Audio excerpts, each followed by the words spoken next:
students. This is Mr. Abbott, and here I am in my man cave. This is my office, or it's going to be my office. This used to be a garage stall. This used to be the back half of a garage stall, of a two-stall garage on my new house. And we're converting this garage stall. There's going to be a utility room on the other side, and this half that you see here is the office. And it's still coming along. We're not done yet. We're getting close. My windows are in. It's been painted. My floor comes in, gets put in next week. Here, I'll show you real quick here. Kind of pan around the room. You can see I've got these Ferris colors on two walls, and then a light cream. Look at the nice trim work. A light cream color over there, cream color there. That's a closet. That box has the closet door, okay? And then there you can see the windows, Ferris colors, me. You can see the lights, real nice lights, 4 of them. You can see the floor is not done. Look at all the tools in here. Floor is not done. This is what you're seeing is what every home has underneath carpeting or underneath linoleum or tile or underneath a wood floor. Here's my wood floor that's still in boxes. And you see I'm broadcasting on my sawhorses. I've got a door here that we've been staining, and that's going to go in another room. So I'm kind of using that. Okay, so now you get the idea of what's going on here. Now, this relates to our lesson, indirect exchange and the appearance of money. If you look at Lesson 7, here's the overview for this week for Lesson 7. You need to learn about the limitations of direct exchange, the advantages of indirect exchange in money, and how money originated. So let me give you the big picture. Now, if you remember, direct exchange is like barter, all right? Just think of direct exchange and barter. You're directly exchanging one good or service for another good or service, okay? I give you a basketball, you give me a volleyball.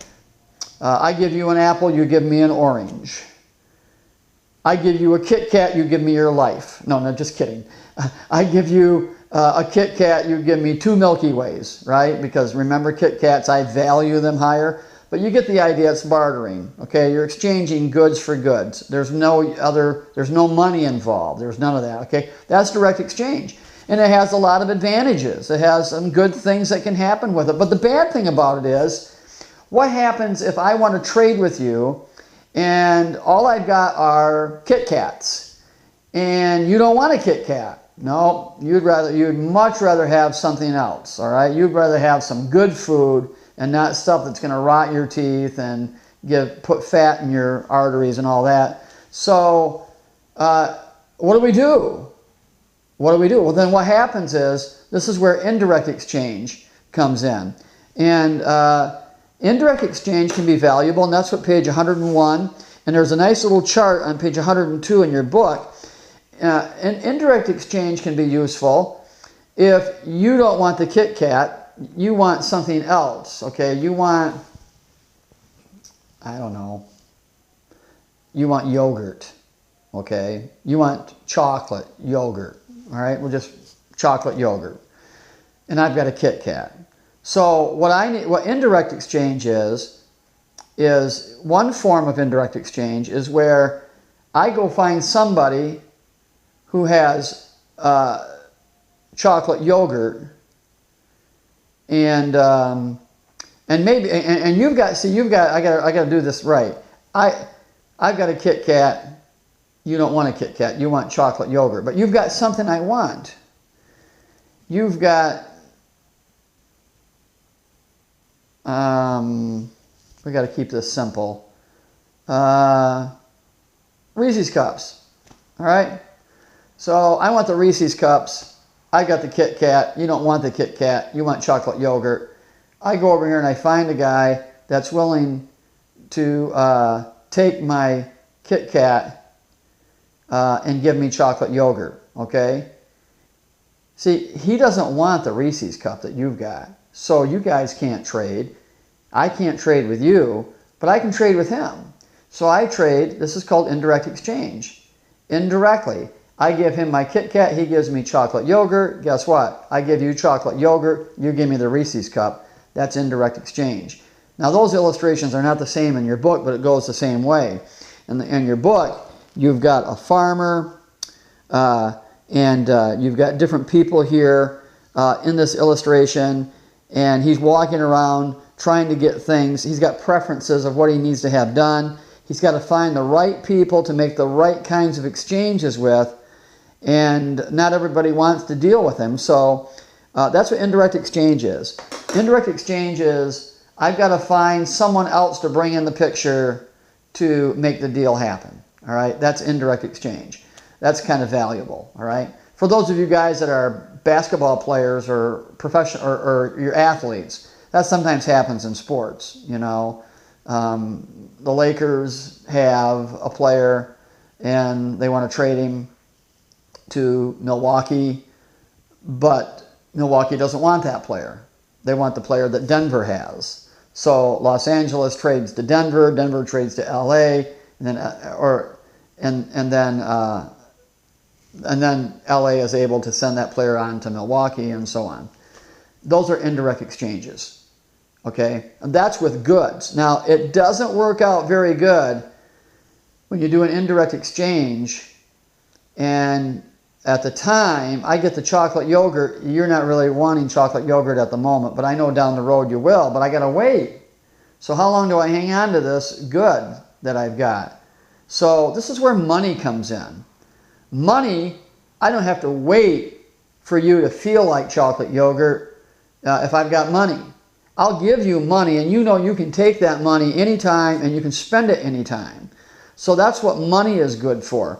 Money is good in an indirect exchange because everybody will take it. The transaction can happen now. You don't have to wait till somebody else. Money, by your book, is a widely accepted medium of exchange. What we mean by that is it's a medium. It's a way the exchange can happen. I give you money and then we make the exchange, okay? And I don't have to wait around for whether or not you feel like it because you'll take the money. You'll take the money and you can go buy anything you want with that, assuming what you want is available, all right? Now, then your book talks about who invented money. Friedrich Hayek talks. Friedrich Hayek was an Austrian economist, and he was a student of Ludwig von Mises, who we wrote a paper on, and we're going to write a paper on Friedrich Hayek.